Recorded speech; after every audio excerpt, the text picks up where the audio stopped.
Morning class. आज हम पढ़ेंगे क्या, नया चैप्टर। नया चैप्टर में क्या पढ़ेंगे, गैस्ट्रोइंटेस्टाइनल एजेंट। मतलब समझ गए, सीधा क्या है आपके जो स्टमक से रिलेटेड और गैस से रिलेटेड है। ठीक है, पता है? ठीक है, स्टमक भी पता है। और गैस कैसे बनता है, जब स्टमक में क्या हो जाता है, एसिड की, अब आपके मतलब स्टमक में क्या हो जाता है, एसिड का प्रेजेंस हो जाता है ज्यादा, तो क्या हो जाता है, उससे गैस बनता है ना। तो अब ये सिंपल सा अगर हम लेके चलते हैं तो यही है कि मतलब कि गैस्ट्रोइंटेस्टाइनल एजेंट जो होगा वो ऐसे मतलब एजेंट्स होंगे, मतलब ऐसे मेडिसिन होंगे जो उनके अगेंस्ट काम करेगा, है ना। ठीक है, जहाँ पे स्टमक में एसिड की प्रेजेंस मतलब कि कम होगी, उसको पूरा करने का काम करेगा। कौन करेगा, तो एसिडिफाइंग एजेंट करेगा। ठीक, और जहाँ पे एसिड ज्यादा होगा तो उसको उसके अगेंस्ट काम कौन करेगा, एंटी एसिड करेगा, है ना।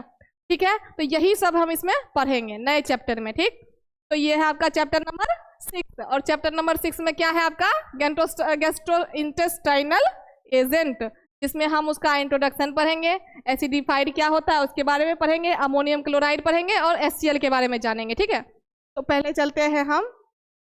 अब देखो, इससे पता चल जाता है क्या क्या है आपका। ये पहला वाला क्या है,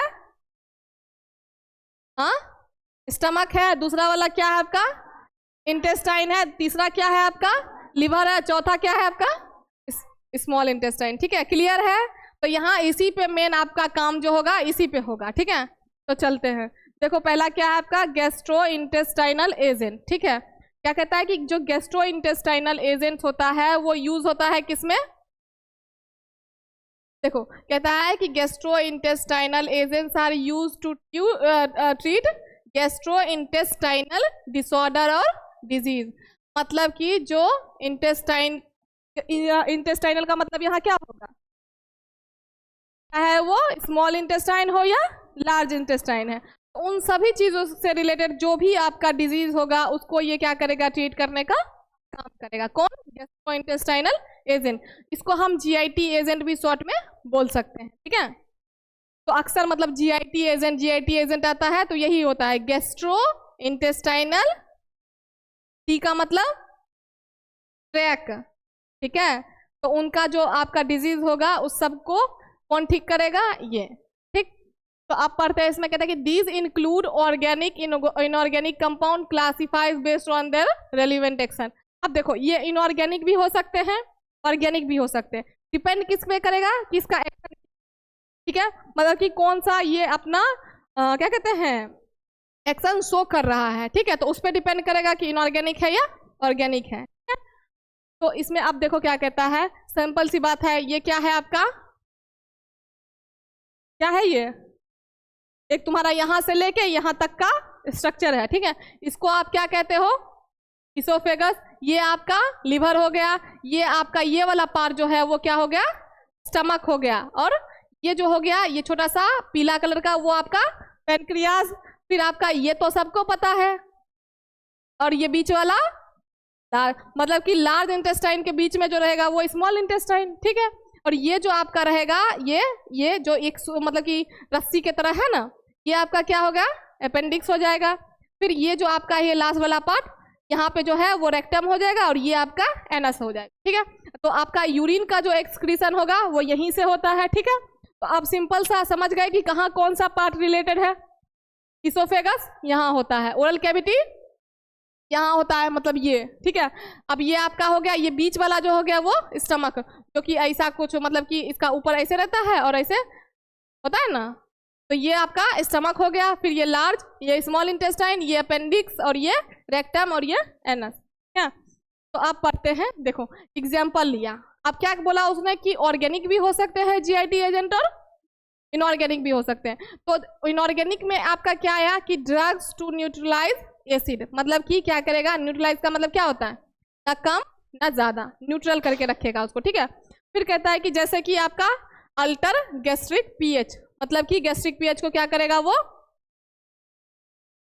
न्यूट्रल करने का काम। तो आप जैसे एग्जाम्पल में आ गया, ठीक है, एंटी एसिड का काम क्या होगा, न्यूट्रल करना, किसको, एसिड को। और ये एसिड आपके कहाँ रहेगा, स्टमक में। ठीक है, तो आप देखो कहता है कि protective agents for intestinal inflammation. अब जो इंटेस्टाइन है, चाहे आपका क्या हो जाएगा, लार्ज हो या स्मॉल है, उसमें क्या करेगा, प्रोटेक्टिव एजेंट का काम करेगा, मतलब उनको प्रोटेक्ट करने का काम करेगा। तो वो कौन करेगा, आपका चारकोल। ठीक है, फिर कहता है एडजॉर्बेंट्स फॉर इंटेस्टाइनल टॉक्सिक, उसमें आपका क्या आ जाएगा, केओलिन आ जाएगा। कैथार्टिक्स और लेग्जेटिव, कैथार्टिक और लेग्जेटिव सब जानते हो क्या होता है? कॉन्स्टिपेशन तो जानते होगे, कॉन्स्टिपेशन। अब कॉन्स्टिपेशन नहीं जानता है,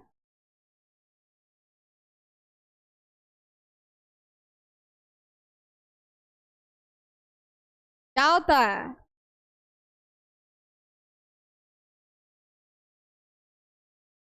कॉन्स्टिपेशन नहीं पता, सच्ची में नहीं पता। कॉन्स्टिपेशन होता है जब आपके मतलब बॉडी में क्या होता है, एक्सक्रीटरी मटेरियल होते हैं, है ना, तो उसमें क्या होता है कि जब या तो ओवरफ्लो होने लगे या तो वो, और उसके वजह से कब्ज जानते हो, मतलब कि उस टाइप का हो जाता है। तो आप समझ गए क्या होता है, ठीक है। तो ये हो गया आपका क्या, उसके लिए दवाई, किसके लिए, कॉन्स्टिपेशन वगैरह के लिए। कौन सा, कैथार्टिक्स और लेग्जेटिव उस कैटेगरी में। एग्जाम्पल हो गया जिसका मैग्नीशियम सल्फेट। ठीक है, अब ये तो हो गया ऑर्गेनिक की बात, ठीक, कि मतलब एक आया आपका एंटाएसिड, दूसरा आया आपका इन्फ्लामेशन के लिए, मतलब एसिड को न्यूट्रलाइज करना है तो एंटाएसिड यूज करेगा, और अगर मतलब क्या कहते हैं इन्फ्लामेशन को रोकना है इंटेस्टाइनल का, तो उसके लिए चारकोल यूज होगा। और अगर वहीं पे अगर मतलब कि इंटेस्टाइनल टॉक्सिन्स को मतलब क्या करेगा, एब्जॉर्ब करने का काम करेगा, तो वो कौन करेगा, केओलिन करेगा। फिर आपका है कैथार्टिक, मतलब कॉन्स्टिपेशन वगैरह के लिए अगर यूज करना है तो मैग्नीशियम सल्फेट यूज करो, मतलब इसके कॉम्बिनेशन का दवाई यूज करो। ठीक है, मैग्नीशियम सल्फेट के साथ और भी मिला हुआ होता है, ऐसा नहीं अकेले होता है। ठीक है, तो मैग्नीशियम सल्फेट जो होगा उसका क्या होगा, मेन होगा। ठीक है, तो ये हो गया ऑर्गेनिक। अब इनऑर्गेनिक, अब ऑर्गेनिक पे चलते हैं। ऑर्गेनिक में क्या है, drug for suppressing acid secretion, मतलब कि जो एसिड के सेक्रेशन को क्या करेगा, रिप्रेस करेगा, मतलब रोक देगा, है ना। तो उसमें आपका एग्जाम्पल क्या आया, ओमिप्राजोल, इसका सबने सुना भी होगा नाम, ओमिप्राजोल का नाम अधिकतर लोगों ने सुना होगा। ठीक है, उसके बाद कहता है कि आपका drug for altering GIT movement, क्या है आपका, जीआईटी मूवमेंट्स को जो क्या करता है, ये क्या करता है, अल्टर का मतलब क्या होगा,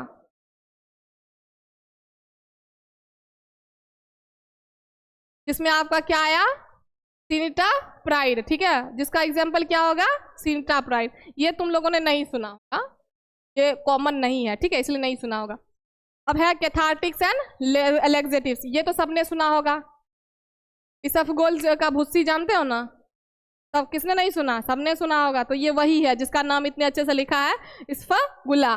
ठीक है, जिसको हम बोलते हैं, और भी इसका नाम है, बहुत तरीके से लिखा जाता है, लेकिन इसको हम क्या कहते हैं, वो जो भुस्सी होता है आपका इसफगोल का, वही है ये। ठीक है, ये तो जानते हो ना सब। ठीक है, तो ये हो था आपका इनऑर्गेनिक और ऑर्गेनिक कैटेगरी। ठीक है, तो अब सबसे पहले हम क्या पढ़ेंगे, एसिडिफायर। इसमें एसिडिफायर का नाम से क्या पता चल रहा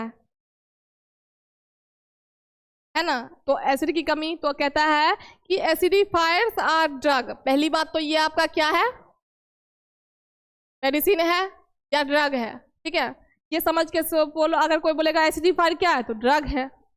ड्रग है तो ड्रग किसके लिए ड्रग है, डेट इंक्रीज मेटाबॉलिक एसिडोसिस, क्या करता है ये, मेटाबॉलिक एसिडोसिस को बढ़ाने का काम करता है। कैसे, by enhancing acidity of the GIT tract, some also increase gastric. अब देखो आपके जो स्टमक होते हैं उसमें कौन सा एसिड प्रेजेंट रहता है, HCl। ठीक है, वो प्रेजेंट रहता ही रहता है, लेकिन अगर उसकी कंसंट्रेशन जो लो हो गई तो उसको मेंटेन इंक्रीज कौन करेगा, एसिडिफायर करेगा। ठीक है, तो एसिडिफायर का काम ही यही है कि मेटाबॉलिक एसिडोसिस को बढ़ाना। मेटाबॉलिक एसिडोसिस बढ़ेगा तो एसिड का जो प्रेजेंट रहेगा वो भी क्या हो जाएगा, बढ़ जाएगा, बढ़ेगा ना। तो उसके बाद कहता है कि ये भी कहता है कि some also increase gastric acid secretion, जो गैस आपका मतलब कि स्टमक में एसिड का जो सेक्रेशन होता है उसको भी बढ़ा देता है ये। ठीक, तो अब कहता है कि गैस्ट्रिक एसिड क्लासिफिकेशन इसका देखो, सबसे पहले क्या कहता है, गैस्ट्रिक एसिडिफायर। गैस्ट्रिक एसिडिफायर क्या होगा कि यूज टू ट्रीट एक्लोरहाइड्रिया, क्या, एक्लोरहाइड्रिया, जहां पे आपका क्या होगा, HCl का एब्सेंस होगा, ठीक है। या फिर कहता है कि हाइपोक्लोरहाइड्रिया, इसमें क्या हो गया, HCl लो हो गया। अब इससे हमको क्या पता चल रहा है कि एसिडिटी मतलब कि एसिडिफायर जो ऐसे दवाई होता है जो स्टमक में एसिड को बढ़ाता है, क्योंकि इसमें कमी है तो कमी को पूरा करने के लिए उसको क्या करेगा, एसिड का सिक्रेशन बढ़ाना पड़ेगा, ठीक है। तो ये बढ़ाएगा, कहते हैं कि रिस्टोर स्टमक एसिडिटी टेम्पररी, मतलब कि कुछ देर के लिए आपका जो एसिडिटी है उसको क्या करेगा, वो रिस्टोर करने का काम। अगर बहुत लो लेवल हो गया है एसिडिटी का, देखो हाई भी अच्छा नहीं है, लो भी नहीं है अच्छा, क्योंकि कोई भी चीज़ ना कम अच्छा है ज़्यादा, ना ज़्यादा अच्छा है, ठीक है। तो इसीलिए वो क्या करेगा, मेंटेन करेगा, मतलब रिस्टोर, थोड़े समय के लिए, टेम्पररी टाइम के लिए वो क्या करेगा, रिस्टोर करके आपको दे देगा। फिर कहता है example of patients include those with chronic alcoholism, मतलब कि जैसे कि एग्जाम्पल लिया है ऐसे ऐसे पेशेंट का जिसमें इसकी कमी होती है, जैसे कौन, क्रोनिक एल्कोहलिज्म, मतलब कि बहुत टाइम से शराब के मतलब कि एल्कोहल के गिरफ्त में हो, ठीक है। मतलब एल्कोहल को मैंने बताया था एक टर्म, एक एक्यूट एक क्रोनिक। एक्यूट क्या था, शॉर्ट टाइम के लिए, और क्रोनिक क्या है, लॉन्ग टाइम के लिए। तो क्रोनिक एल्कोहलिज्म आया मतलब कि लंबे टाइम से जो पीते आ रहा, ठीक है। दूसरा आपका हो गया ट्यूबरकुलोसिस, टीबी सबको पता है। फिर आपका हाइपर थायरोइडिज्म, इसमें क्या हो गया आपका, थायराइड और हाइपर, हाइपर का मतलब और थायराइड का मतलब, थायराइड आपके क्या होते हैं, हार्मोन्स होते हैं, है ना। जो कि देखो क्या कहता है, hyper thyroidism means when the thyroid gland makes too much thyroid hormones, ठीक है। जब थायराइड मतलब कि ग्लैंड जो होता है बहुत सारे थायराइड हार्मोन्स को क्या करे, रिलीज करे, तो उसके वजह से आपका क्या हो जाता है, हाँ, तो उससे क्या होता है कि body to work faster than the normal. और जब ये आपका थायराइड हार्मोन रिलीज होता है तो उससे क्या होता है कि बॉडी जो नॉर्मल आपका वर्क कर रहा था उससे क्या होता है, 2 गुना ज्यादा वर्क करने लगता है, ठीक है। किसके वजह से, ठीक है, थायराइड हार्मोन्स की वजह से, जो कि कौन बनाएगा, थायराइड ग्लैंड बनाएगा। थायराइड ग्लैंड कौन सा है आपका, ये जो ये आपका उठा हुआ रहता है, देखो किसी किसी का ज्यादा होता है, किसी किसी का कम होता है, ठीक है। तो ये क्या होता है आपका, थायराइड ग्लैंड होता है, ठीक है। पता है ना सबको, सबका है ना यहाँ, इसी को क्या कहते हैं, थायराइड ग्लैंड कहते हैं, ठीक है। और वही क्या करता है, थायराइड हार्मोन को सेक्रीट करने का काम करता है, ठीक। तो ये हो गया। चलो अब दूसरा कहता है कि हाँ, और ये जो मतलब होता है, ये एज ओवर 50, जिनका एज क्या होगा 50 से प्लस हो गया, उनमें ये ज्यादा आपको देखी जाएगी, किसकी, एसिड की कमी, ठीक है। अब कहता है कि ट्रीटमेंट इसका क्या होगा। चलो ये तो हो गया कि ये केस में मतलब कि पेशेंट को हो सकता है एसिड की कमी स्टमक में, ठीक है। तो अब इसका ट्रीटमेंट क्या है, तो हिस्टामिन फॉस्फेट। हिस्टामिन फॉस्फेट क्या क्या काम है, जो कि गैस्ट्रिक सेक्रेशन को स्टिमुलेट करता है, मतलब इंक्रीज करता है, बढ़ाने का काम करता है, ठीक है। फिर कहता है कि सेवर केसेस, जैसे कि कार्सिनोमा, कार्सिनोमा क्या हुआ, कैंसर का टाइप हुआ ना। फिर आपका क्या कहता है, गैस्ट्राइटिस क्या हुआ, स्टमक में जब क्या होता है, इरिटेशन या स्वेलिंग होने लगता है तो उसको हम क्या कहते हैं, गैस्ट्राइटिस, ठीक है। उसके बाद है आपका एक गैस्ट्रेक्टोमी, जहां पे भी टोमी आया मतलब, ये तो प्रभाकर सर ने पक्का पढ़ाया होगा, लोगों को याद नहीं होगा वो अलग, ठीक है। एक केस था किसमें, कार्सिनोमा, दूसरा था आपका गैस्ट्राइटिस, तीसरा है आपका गैस्ट्रेक्टोमी। गैस्ट्रेक्टोमी क्या होता है, is a surgery where part or all the stomach is removed. जहाँ पे क्या होता है, टोमी का मतलब ही होता है क्या, सर्जिकल चीजें, मतलब जहाँ पे आप कट फिट कर रहे हो उसको क्या कहते हैं हम, टोमी। तो ठीक है, तो टोमी आया मतलब वहाँ पे क्या हो रहा है, सर्जिकल चीजें हो रही है। मतलब मान लो कि यहाँ से स्किन काट के यहाँ अटैच कर दिया, यहाँ से ये लिया, यहाँ से रिमूव कर दिया पूरा, ठीक है। तो ये तो गैस्ट्रेक्टोमी क्या होता है आपका, सर्जरी होता है, ताकि क्या होता है कि या तो पूरा स्टमक या तो उसका क्या होता है कोई पार्ट क्या करते हैं, उसको रिमूव कर लेते हैं, ठीक है। तो उसको हम क्या कहते हैं, गैस्ट्रेक्टोमी। तो इन सब केसेस में क्या होता है कि ट्रीटेड विद HCl और अदर एसिडिफाइंग एजेंट। तो इसमें हम क्या करते हैं, हिस्टामिन फॉस्फेट का ना यूज करके क्या यूज करते हैं, HCl को या फिर कोई और एसिडिफाइंग एजेंट को, ठीक है, जो कि हिस्टामिन नहीं होगा। ठीक, अब कहता है कि इन पर्नीशियस एनीमिया, पर्नीशियस एनीमिया हमने सुना होगा, क्या होता है, पढ़ लो, हाँ पढ़ लो। पर्नीशियस एनीमिया क्या होता है, जिसमें विटामिन B12 की कमी हो जाती है, ठीक है, तो उसकी वजह से आपको क्या होता है, पर्नीशियस एनीमिया। एनीमिया तो सबको पता होगा, पर्नीशियस एनीमिया क्या होता है, जिसमें विटामिन B12 की कमी हो जाता है। वैसे तो मतलब कि इसको क्या कहते हैं, इंट्रिंसिक फैक्टर, मतलब कि उसकी कमी से होता है, और इंट्रिंसिक फैक्टर में यही आता है कि आपका लैक ऑफ विटामिन B12, ठीक है, तो इसलिए सिंपल पढ़ो कि विटामिन B12 के कमी के वजह से आपको क्या होता है, पर्नीशियस एनीमिया। डाइल्यूट HCl, तो इस केस में क्या होगा, HCl प्रीफर होगा। अब अगर सिंपल हम पढ़ते हैं तो इसका कहने का मतलब है कि जो हिस्टामिन होगा वो गैस्ट्रिक एसिड को स्टिमुलेट करता है, मतलब सिक्रीट करता है, मतलब बढ़ाने का काम करता है, ठीक है। दूसरा कहता है कि अगर कोई ऐसा केस हो जिसमें कार्सिनोमा हो किसी पेशेंट को, किसी को गैस्ट्राइटिस की प्रॉब्लम हो, या किसी को गैस्ट्रेक्टोमी की, मतलब कोई सर्जरी वगैरह उसका हुआ हो, ठीक है, जैसे कि मान लो कि किसी ने ऑपरेशन वगैरह करवाया हो, है ना, तो उन सब केस में हम क्या करेंगे, HCl का यूज करेंगे या फिर अदर एसिडिफाइंग एजेंट का यूज करेंगे, हिस्टामिन का यूज नहीं करेंगे। वहीं अगर आपको पर्नीशियस एनीमिया है, मतलब लैक ऑफ विटामिन B12, तो आप क्या यूज करोगे, HCl यूज करोगे, ठीक है, डाइल्यूट HCl को प्रीफर करोगे कि इसके ट्रीटमेंट के लिए HCl चल जाएगा, ठीक है, क्लियर है यहाँ तक। अब देखो क्या कहता है, यूरिनरी एसिडिफायर, पहला क्या था आपका, गैस्ट्रिक, जो आपका किससे रिलेटेड था, हाँ, अब यूरिनरी एसिडिफायर आया। यूरिनरी एसिडिफायर का काम क्या है, acidify urine to treat urinary tract disorder. Simple सी बात है, जहाँ पे यूरिन आया वहाँ पे आपका क्या होगा, यूरिन को एसिडिफाई करने का काम करेगा। देखो अगर यूरिन की, मतलब कि यूरिन में अगर आपको कोई क्या होता है कि किसी भी तरह की प्रॉब्लम आती है, जैसे कि कोई भी प्रॉब्लम आएगी, तो वो डायरेक्टली कहाँ इफेक्ट करेगी, जिस रास्ते से वो गुजर रहा है उस ट्रैक को अफेक्ट करेगा, ठीक है। ट्रैक का मतलब यहाँ पे क्या है कि मतलब जब आपका जिस तरह से वो गुजर रहा है, ठीक है, तो क्या कहता है कि जो आपका एसिडिफाई करता है किसको, यूरिन को, ताकि जो आपका यूरिनी UTI का जो डिसऑर्डर होता है वो आपका ठीक हो सके, ठीक है। क्या कहते हैं उसको, यूरिनरी ट्रैक इन्फेक्शन, UTI, ठीक है, अक्सर तुमको सुनाई देगा UTI का मतलब, U का मतलब यूरिनरी, T का मतलब ट्रैक, I का मतलब इन्फेक्शन, ठीक है। तो उससे अब अगर आपका यूरिन सही होगा तो कोई डिसऑर्डर भी नहीं होगा। यूरिन में अगर मतलब कि कोई प्रॉब्लम है, जैसे एसिड की अमाउंट क्या होगी, कम है या एक्सेस हो गया, ठीक है, तो उसको ट्रीट करने के लिए आपका क्या यूज होगा, यूरिनरी एजेंट, ठीक है।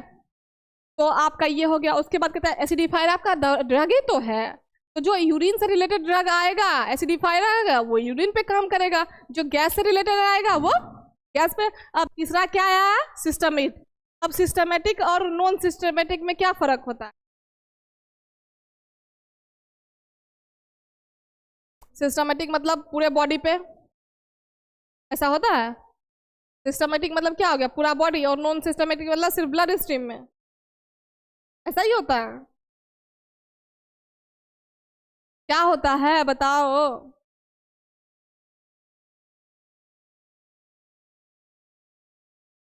क्या होता है सिस्टमेटिक और नॉन सिस्टमेटिक, मतलब पूरा सिस्टम, और जो आपका नॉन सिस्टमेटिक होगा वो क्या होगा, लोकल, मतलब किसी एक पर्टिकुलर स्पेस पे, ठीक है। तो ये कहता है कि जो आपका सिस्टमेटिक एसिड है, एसिडिफायर है, वो क्या करता है, neutralize alkaline fluid, body fluid, जैसे कि specially blood in systematic alkalosis, ठीक है। किस पे मेनली, किसको ये करेगा, न्यूट्रलाइज करने का काम, बॉडी फ्लूइड्स को, ठीक है। ये क्या करेगा, बॉडी फ्लूइड्स का आपका एसिड मतलब की प्रॉपर्टी, एसिडिटी उसमें प्रेजेंट होता है ना बॉडी फ्लूइड्स में, ठीक है, एसिड की प्रेजेंस, तो उसको जो मेंटेन करने का काम करेगा वो कौन करेगा, सिस्टमिक एसिडिफायर। अब ये करेगा मेंटेन करने का काम, तो उसमें से बॉडी फ्लूइड्स में मेनली किसका काम करेगा, ये ब्लड का, ठीक है। तो ब्लड में कहता है इन सिस्टमेटिक अल्कलोसिस, क्या अल्कलोसिस मतलब बेस, ठीक है। अब देखो कहाँ न्यूट्रलाइज करेगा, जब एसिड बेस की आपस में बैलेंस नहीं होगा तो उसको क्या करेगा, न्यूट्रलाइज करने का काम करेगा कौन, एरोमेटिक, ठीक है। अब कहता है कि एसिड जनरल यूज, मतलब कि जो जनरली यूज होता है उसमें आपका क्या आ जाएगा, used as pharmaceutical aids. Pharmaceutical aids क्या होते हैं आपके, स्टेबिलिटी या डिलीवरी में किसी भी ड्रग के हेल्प करता है, उसको हम क्या कहते हैं, फार्मास्यूटिकल एड्स कहते हैं, ठीक है। कहता है कि इन formulation and lab quality control, क्या करता है कि किस पर्पज से यूज होता है, यूज एज फार्मास्यूटिकल एड्स, क्यों कि कहाँ पे, तो इन formulation and lab quality control, इनमें भी आप इसका यूज कर सकते हो। करते हो कि नहीं HCl का यूज करते हो, हाइड्रोक्लोरिक एसिड का यूज करते हो, हाइड्रोक्लोरिक एसिड क्या हुआ, एसिडिफायर नहीं हुआ, वो हुआ कि नहीं हुआ, हुआ, ठीक है।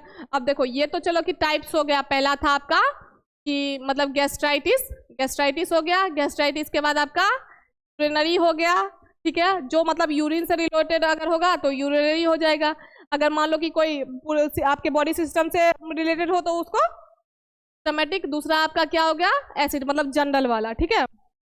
तो ये हो गया। अब जो आपका नॉर्मल एग्जाम्पल है एसिडिफायर्स का वो आपका क्या होगा, ammonium chloride, dilute hydrochloric acid, ये दोनों बहुत इंपॉर्टेंट है, इस बात का ख्याल रखना, अमोनियम क्लोराइड और डाइल्यूट HCl, ये दोनों ही इंपॉर्टेंट है और दोनों ही आपको क्या करेगा, पूछेगा, ठीक है। आगे आपका आएगा क्या इसी का, कि अमोनियम क्लोराइड क्या होता है और हाइड्रोक्लोरिक एसिड क्या होता है, ठीक है। तो इसको हम कल डिस्कस करेंगे, ठीक है। आज के लिए इतना ही रखते हैं, ठीक, चलो।